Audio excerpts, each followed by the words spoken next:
नमस्कार साथियों, आप लोगों का फिर से स्वागत है हमारे YouTube channel Eklavya Sahu GK पर। दोस्तों, आज की इस वीडियो में देखेंगे 20 अति महत्वपूर्ण प्रश्न कंप्यूटर के सामान्य ज्ञान से, जो कि आप लोगों के आगामी परीक्षाओं में बहुत ही ज़्यादा महत्वपूर्ण होने वाला है। इसमें हम देखेंगे 2016 में पटवारी परीक्षा में कंप्यूटर से जो प्रश्न किया गया था उसको आज की इस वीडियो में देखेंगे। तो प्रीवियस ईयर का क्वेश्चन बहुत ही ज़्यादा इम्पोर्टेंट होता है दोस्तों। इसके बारे में जानने से बहुत ही ज़्यादा हेल्पफुल होता है। एग्ज़ाम का जो पैटर्न है वो किस प्रकार से, ये सब चीज़ के बारे में बहुत ही महत्वपूर्ण जानकारी मिलता है। तो इसको स्किप करके ना देखिएगा, पूरा लास्ट तक देखिएगा। वीडियो को ज़्यादा लंबा नहीं होगा, मात्र 20 प्रश्न है, 10 से 15 मिनट में कंप्लीट हो जाएगा। और जितने भी नए दोस्त हमारे इस वीडियो को देख रहे होंगे, हमारे चैनल को सब्सक्राइब करना ना भूलेगा, साथ में बेल आइकन को प्रेस करना भी ना भूलेगा, ताकि जितने भी वीडियो अपलोड हो आप लोगों को नोटिफिकेशन के माध्यम से उपलब्ध हो जाएगा। तो आई होप ये वीडियो भी पसंद आया होगा। तो चलिए, आपके स्क्रीन पर है पहला क्वेश्चन। तो देखिए, पहला प्रश्न क्या बोलता है।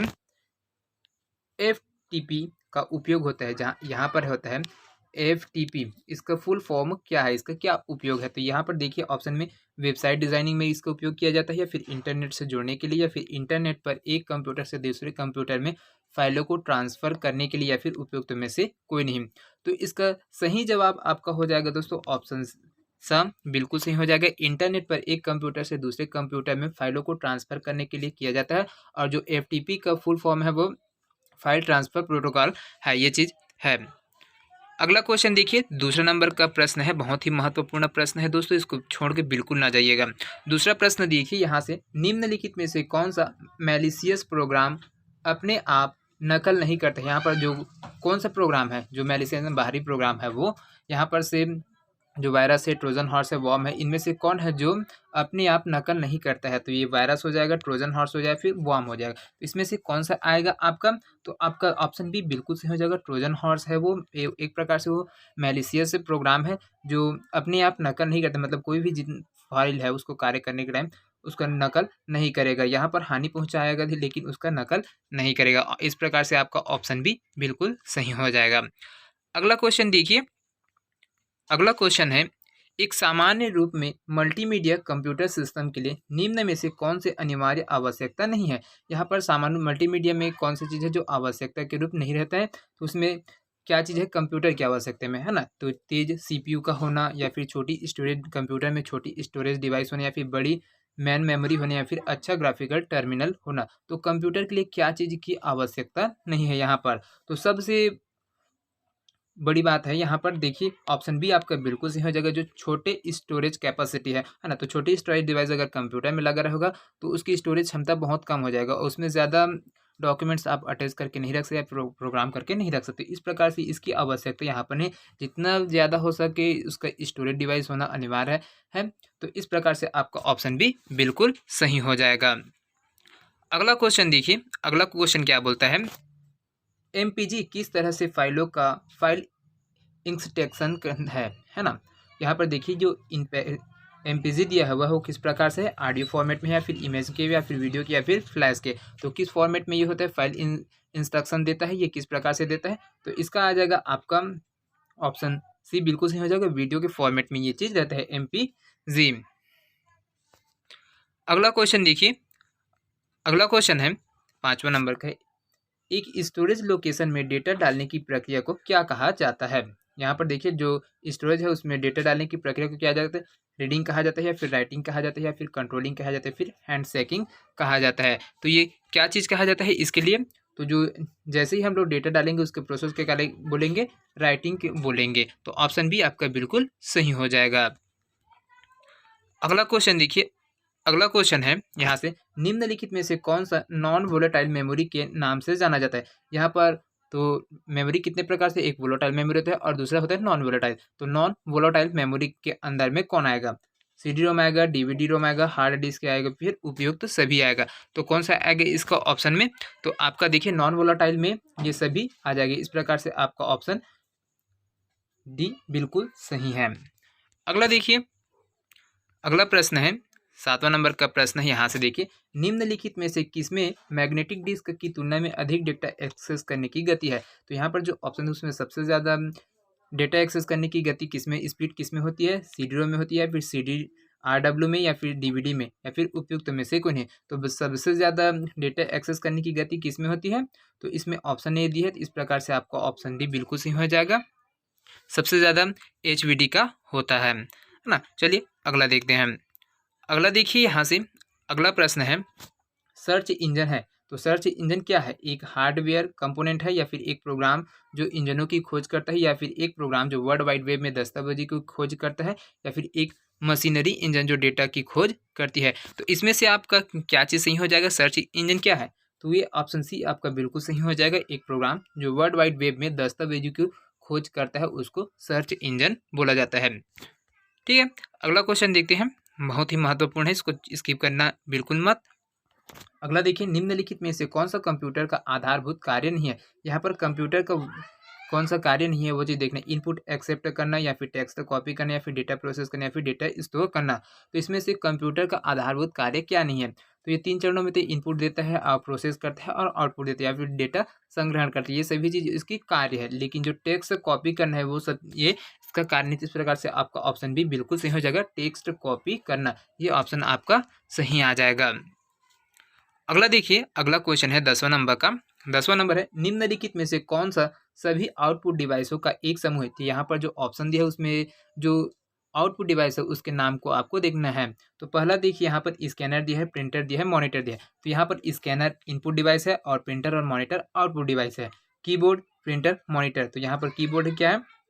इनपुट डिवाइस है, बाकी प्रिंटर और मॉनिटर आउटपुट डिवाइस है। माउस भी यहाँ पर है, तो वो की इनपुट डिवाइस हो जाए और प्रिंटर और मॉनिटर आउटपुट डिवाइस हो जाए। लेकिन यहाँ पे ऑप्शन डी है ना, ऑप्शन द बिल्कुल सही है।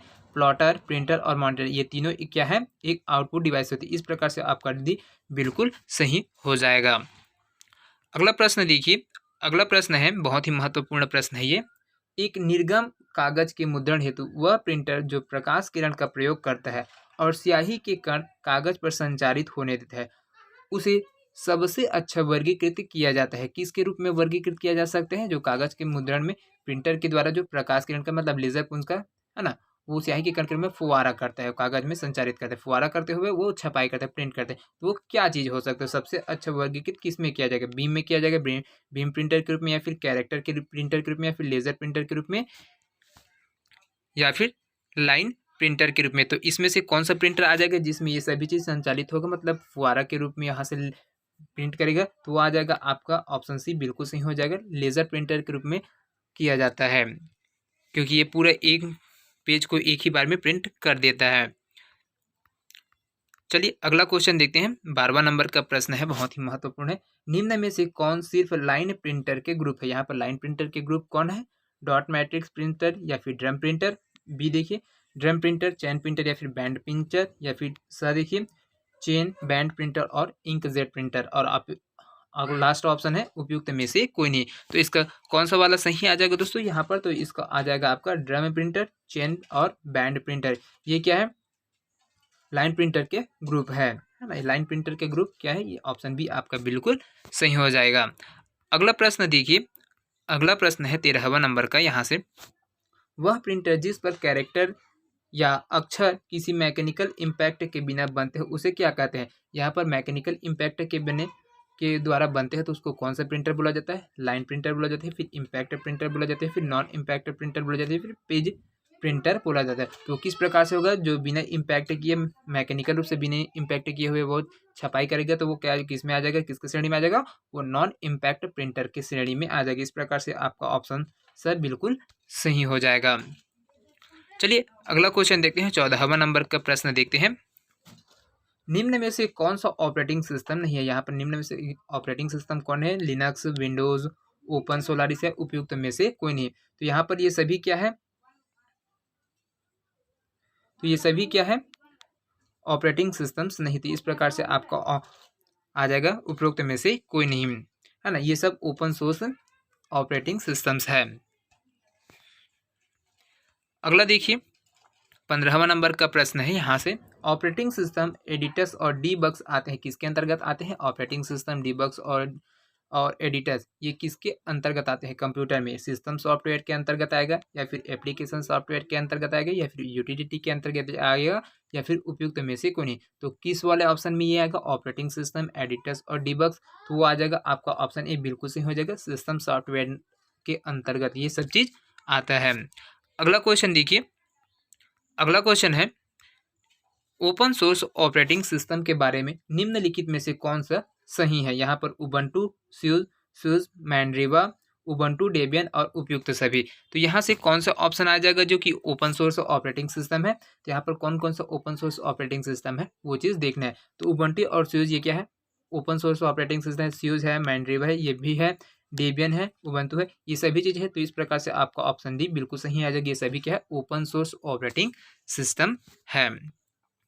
अगला प्रश्न देखिए यहाँ से, A2 और A4 इंगित करता है, ये फाइल साइज है ना, पेज साइज है, तो उसमें A2 और A4 क्या इंगित करेगा? ये चीज़ें केवल सेल A3 को इंगित करेगा या फिर सेल A2 से सेल A4 तक या फिर केवल सेल A2 और सेल A4 तक या फिर उपयुक्त में से कोई नहीं। तो किसको ये फॉलो करता है, किसको इंगित करता है? तो आपका ऑप्शन भी बिल्कुल सही हो जाएगा, सेल A2 से सेल A4 तक ये इंगित करता है।